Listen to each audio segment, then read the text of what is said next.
बहुत समय पहले की बात है। एक बच्चा बहुत ही भूखा था और खाने के लिए कुछ ढूंढ रहा था। इतने में उसकी नज़र पेड़ पे टंगे हुए बेल फल पे पड़ती है, परंतु उसका हाथ ना पहुंचने के कारण वो शिवलिंग का इस्तेमाल करता है और बेल को तोड़ने का प्रयास करता है।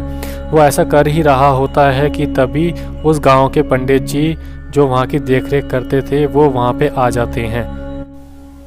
मूर्ख बालक, तेरी इस शिवलिंग पे पैर रखने की हिम्मत कैसे हुई? क्या तू पूरे गांव में महामारी लाना चाहता है? क्या तुझे इतना भी नहीं पता कि शिवलिंग पे पैर नहीं रखा जाता, उसकी पूजा की जाती है? इतना कह के वो पंडित वो साधु वहाँ से चले जाते हैं। उस पंडित जी के जाने के बाद वो बच्चा रोते हुए महादेव जी से माफ़ी मांगने लगा और कहने लगा, हे भोलेनाथ जी, मुझे माफ़ कर दीजिए। मेरा आपको रुठाने का बिल्कुल भी इरादा नहीं था। मुझे तो सिर्फ भूख लगी थी और बेल का फल दिखा तो उसको तोड़ने के लिए मैंने शिवलिंग का सहारा ले लिया। ऐसा कहते हुए उस बच्चे के आंसू शिवलिंग पे गिर जाते हैं। बस फिर क्या था, शिव जी से कहाँ किसी का रोना या दुख देखा जाता है।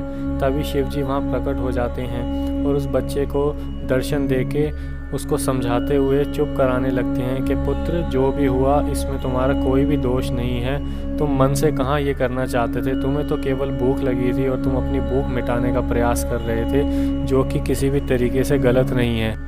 इतना ही नहीं, ऐसा कहते हुए शिव जी उसको बेल फल खाने के लिए देते हैं और बोलते हैं, पुत्र इसे खाओ और अपनी भूख मिटाओ। पर तभी वो बच्चा वो खाने से मना कर देता है और बोलता है, हे मेरे प्यारे शिव जी, हे मेरे भोलेनाथ जी, मैं ये अकेले नहीं खा सकता क्योंकि मेरी माँ घर पे भूखी है और बीमार भी है, तो मैं अपने और उनके दोनों के लिए फल लेने आया था।